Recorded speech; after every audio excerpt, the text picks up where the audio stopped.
Hello YouTube. Tamriel is full of weird and fascinating creatures, from the fearsome dragons to the amazing and cute dragon frog. And when replaying Skyrim's Dragonborn DLC again for my recent video on the skull, I came across these creatures again, the Ash Spawn. Animated ash creatures that attack you in the ash ways of Solstheim. They are pretty creepy and I wondered, what are they and what's their story? Well, we'll talk about all of that and more after the intro.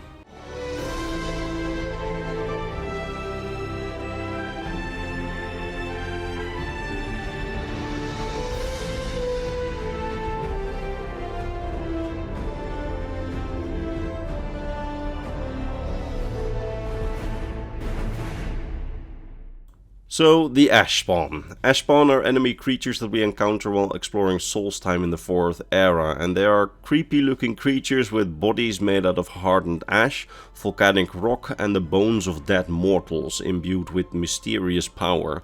They are not alive and yet they are not dead or even undead. A mysterious power within their ashen bodies keeps them upright and heats the inside of the bodies and makes them strong, then using that strength to aggressively attack anyone that they see. They seem to have power over fire, volcanic rock and ash, being able to use hardened ash and volcanic rock to make themselves weapons, and being able to control fire and ash for magical attacks. And ash, which has once been part of one of their bodies, is a potent alchemical ingredient for several types of potions in Skyrim. Now, while in the gameplay they are simple yet strong enemies, their lore actually goes a little bit deeper than that, and in some cases it seems to be a little bit misunderstood by the community at large. You see, from what we know, Ash Spawn started appearing on Solstheim's ash wastes in the beginning of the 4th era, after the Red Year, which was the massive eruption of Red Mountain which destroyed almost all of mainland Morrowind in the year 5 of the 4th era. And the appearance of the Ash Spawn is directly correlated to the eruption of Red Mountain and the events and the background events of the Elder Scrolls 3 Morrowind. You see, during the events of Morrowind we destroyed the physical heart of Lorkhan, which is the divine object that was ripped from the god Lorkhan's body by the other gods for his perceived betrayal at the dawn of history. This heart held his power and it was flung across Tamriel by the other gods, and when it landed back on Tamriel, the impact created a massive volcano, which would later be called the Red Mountain, which has stood at the center of Morrowind's Vvardenfell Island since that moment at the beginning of Tamrielic history.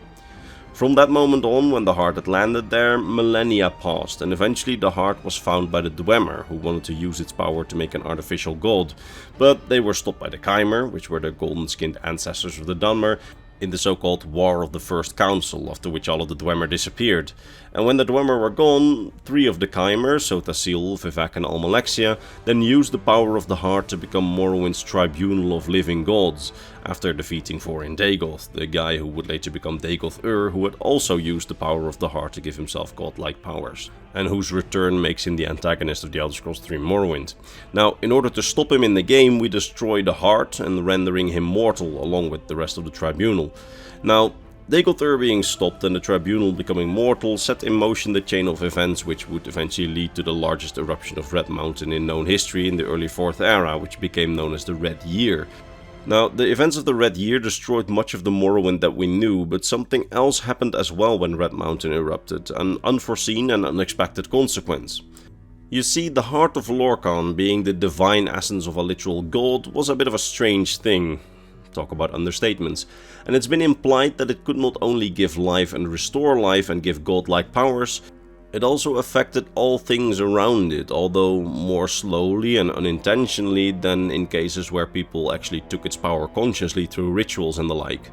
Almost like nuclear radiation in our world, the heart radiated divine power, and thus the heart chamber, the place beneath Red Mountain where the heart of Lorkhan was located, became a weird and powerful place, where the rocks and magma surrounding the heart were exposed to thousands of years of the heart's magical passive radiation, for lack of a better word.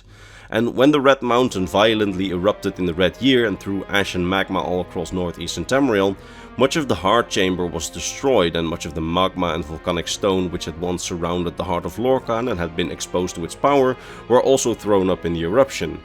This made it so that among the ash and magma that were spewed across the continent during the Red Year, there were these strange rocks said to have once been part of the heart chamber or have been close to the heart of Lorkhan.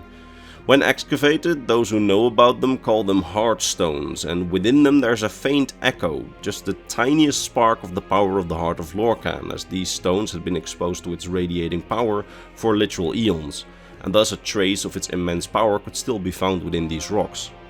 And just as the Heart of Lorkhan had once been able to give life, with even Dagoth using its power and Red Mountain's ash to create certain creatures, the ash around these heart stones too was given life. It's said that in places where the ash of Red Mountain is exposed to these heart stones and where mortal bones lay buried, the power of this heart stone can bind spirit to bones and ash, and around this magical volcanic heart stone, ash spawn will start to appear, which react violently to trespassers. We don't know what exactly makes it so that when there are mortal bones and ash around one of these heart stones, the mortal bones and the ash are resurrected, but we know that it happens in places where these two ingredients are exposed to the radiation of Heartstone. And considering that many people died in the wilds from Red Mountain's eruption, there are plenty of bones available under Solstime's ash wastes, and presumably also in the rest of Morrowind in the 4th era, where I presume that these ash spawn will also exist, but we just don't visit those places. But it seems that this process does occur naturally, and for some reason only around mortal bones, as for example we don't have ash wolves or anything like that. So a mortal body is required for the magical radiation of the Heartstone to erect an ash spawn.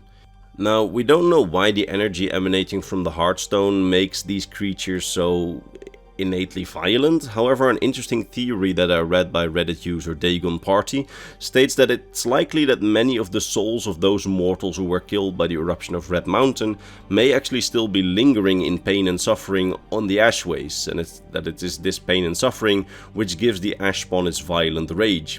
And I'll be honest, this is actually a pretty solid theory, as not only do the ash spawn look kinda sad and in pain in their nearly expressionless faces, although that may be confirmation bias after hearing of this theory. We also know from the journal of someone who managed to spawn them on demand using magic that one needs to bind a spirit to ash and bones in order to create an ash spawn. And it's then likely that only mortal souls in which such strong emotions still linger are fit for this process, which is probably why we only have humanoid ash spawn. So, cool theory, but we don't know for certain. However, what we do know is that the Heartstone does have some form of control over these creatures. You see, while they do seem to spawn naturally near Heartstone due to the magical radiation, if one manages to somehow utilize the power of a Heartstone through magical means, the ash spawn will obey commands and are even able to be created at will. We see this multiple times in the game, where we as the player, with the help of the Telvanni wizard Neloth, can summon and control ash spawn, but also in Neloth's former apprentice, whose heart was replaced with a Heartstone, and she was able to harness the Heartstone's power and summon the ash spawn at will. And something interesting which adds an additional layer of legitimacy to the earlier theory is that when the Heartstone latched onto the mortal body of Neloth's former apprentice, she was suddenly able to hear strange voices which rendered her crazy and paranoid in the end, but which may have actually been the voices of the spirits that bind the ash spawn that are in pain and in suffering. Although again, that's theory, so take it with a grain of salt. It might just be confirmation bias.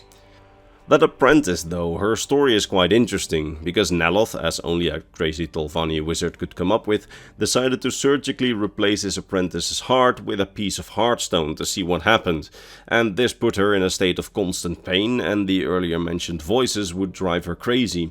But the piece of Heartstone that latched onto her organs also made her immortal and really powerful, just like connecting oneself to the Heart of Lorkhan had once done for the Tribunal and Dagoth. And when she implanted a piece of Heartstone inside a dead body, it was actually resurrected with the magic of the Heartstone piece, showing that even the faint echo of the power of a divine, resulting from centuries of exposure to its magical power, can still make for a very powerful artifact that could not only give a corrupted version of life, but also create the ash spawn. Now, the ash spawn would end up to be one of my favorite enemies in the game, because they look creepy, they are powerful, and their origins are directly linked to the events of Morrowind, which is super interesting to learn.